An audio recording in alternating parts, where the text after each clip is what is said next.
Today, the conflict between Israel and Iran feels almost inevitable. Turn on the news and it sounds like these two countries have been locked in a grudge match forever, like this rivalry is just baked into the Middle East. But here's the part most people don't realize. Israel and Iran weren't always enemies. In fact, they used to cooperate. They traded oil. They shared intelligence. They quietly helped each other navigate a very complicated neighborhood. If you strip away the ideology and the headlines, you'll see something surprising. This isn't some ancient religious feud. It's the result of very specific turning points and strategic decisions. Before 1979, under the Shah, Iran viewed Israel as a practical partner. Neither country was part of the Arab bloc. Both felt pressure from powerful regional players. Both were trying to survive in a tough geopolitical environment. For the Shah, Israel was a useful counterweight to radical Arab regimes. For Israel, Iran was a critical oil supplier and a strategic channel in the region. This wasn't a love story. It wasn't about shared values. It was cold, calculated geopolitics. They weren't best friends. They were business partners with aligned interests. Then came the Islamic Revolution in 1979, and everything flipped. The new regime didn't just replace the leadership, it rewrote the script. Iran redefined its role in the region. It positioned itself as a center of resistance against Western influence. Support for the Palestinian cause became part of its political DNA. Israel was no longer a pragmatic partner. It became a symbol of the very order the revolution was trying to challenge. The break wasn't an immediate war, but it was decisive. The relationship didn't cool down, it reset. Over time, the tension moved beyond ideology and into hard strategy. Iran began expanding its influence through regional partners, especially in Lebanon and Syria. From Israel's perspective, this wasn't just politics. It looked like hostile infrastructure creeping closer to its borders. We're talking rockets, military positioning, and strategic depth.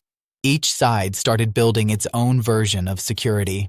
For Iran, expanding influence meant creating a protective buffer. For Israel, it looked like encirclement.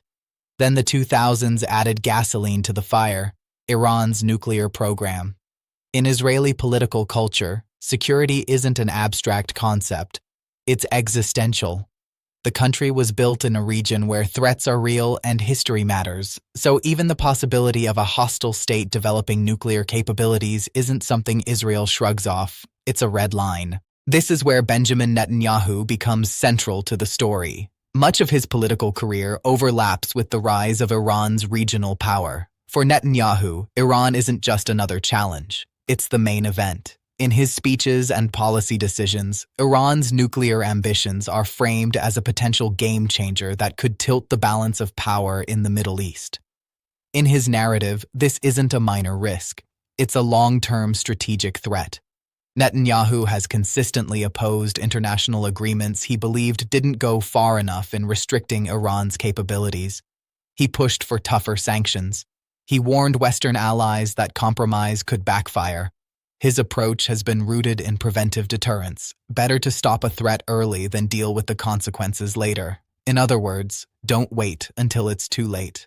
But his position on Iran goes beyond the nuclear issue. Netanyahu views Iran's military presence in Syria, its support for allied armed groups, and its missile programs as parts of a broader strategy aimed at reshaping the regional balance. From his perspective, these aren't isolated developments, they're pieces of a larger plan. That's why Israel's policy has combined diplomacy, intelligence operations, and efforts to limit Iranian military entrenchment in neighboring countries.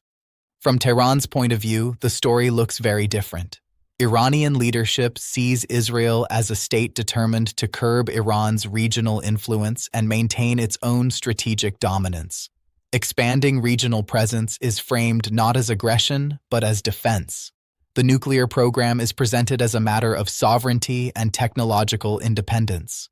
This creates a classic security dilemma. Each side sees its own actions as defensive and the others as offensive. What you end up with is a sustained standoff. Not a full-scale war, but not peace either. The conflict plays out through intelligence operations, cyber activity, diplomatic battles, and proxy dynamics. It's not tanks rolling across borders. It's a long, slow, strategic chess match. And the longer it goes on, the deeper the mistrust runs. The personalization of the conflict adds another layer. Netanyahu is often portrayed as one of the most outspoken critics of Iran's ambitions. Meanwhile, Iranian rhetoric frequently paints Israel as a destabilizing force. But beneath the personalities are structural interests and strategic calculations. Even if leaders change, the underlying dynamics remain. This isn't about ancient religious hatred. It didn't start in biblical times. It began after 1979 and evolved through regional competition, different security doctrines, and competing visions of influence.